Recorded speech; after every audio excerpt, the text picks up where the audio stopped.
We've seen some reporting lately on this issue of transgender athletes, that there are transgender activism organizations that have been doing surveys. And they've been trying to basically get a temperature from the American public on how the public feels about transgender issues.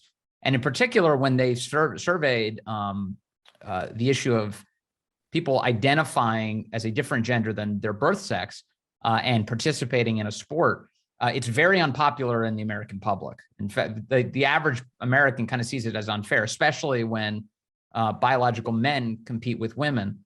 And in your sport, wrestling, I wonder, to what extent have you encountered this phenomenon? You know, is it out there? Is it showing up at the levels at which you've competed? And what do you think of this issue? So first of all, it's so correct that the average American, the majority of Americans, do not agree with biological males in women's sports, despite what the media might say, that it's like a far right fringe idea, or that it's just people being transphobic or bigoted or hateful. It's really about fairness, and that's the lens I view it through as well. I'm not a hateful or bigoted person.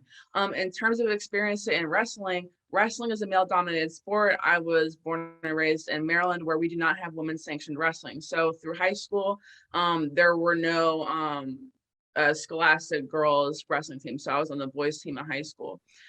So I do have extensive experience wrestling and, competing in combat sports with biologically male people. Now, however, none of those biological males, to my knowledge, identified as a female. To my knowledge, I've never wrestled a transgender person, but I would see no difference in physical difference wrestling a biological male who identifies as a male versus one who identifies as a woman.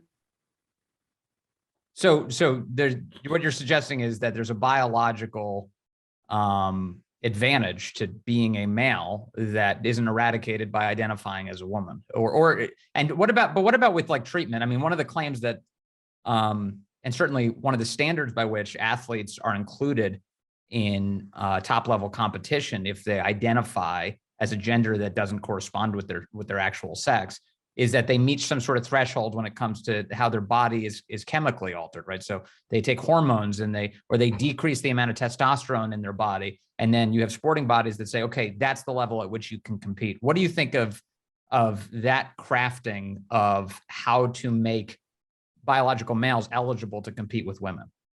Yeah, so over the summer in the Olympics, there was a biologically male weightlifting athlete from New Zealand who competed in the women's division, and the IOC's explanation for this was that they had lowered their testosterone level enough to meet that threshold, and that they had been taking estrogen supplements enough to meet that threshold. However, taking estrogen supplements or lowering your testosterone does not change like a myriad of things that go into making an athlete. You have height, wingspan, lung capacity, bone density, so many different things that just go into making a better athlete that men naturally have more than women, that will not be changed just by lowering your testosterone level. That's not going to shrink you.